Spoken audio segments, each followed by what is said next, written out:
بھلا یہ قرآن میں غور کیوں نہیں کرتے؟ اگر یہ اللہ کے سوا کسی اور کا کلام ہوتا تو اس میں وہ بہت سا اختلاف پاتے،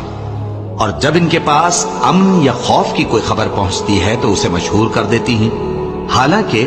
اگر اس کو پیغمبر اور اپنے ذمہ داروں کے پاس پہنچاتے تو تحقیق کرنے والے اس کی تحقیق کر لیتے، اور اگر تم پر اللہ کا فضل اور اس کی مہربانی نہ ہوتی تو چند آدمیوں کے سوا تم سب شیطان کے پیرو ہو جاتے۔ سو اے پیغمبر، اللہ کی راہ میں لڑو،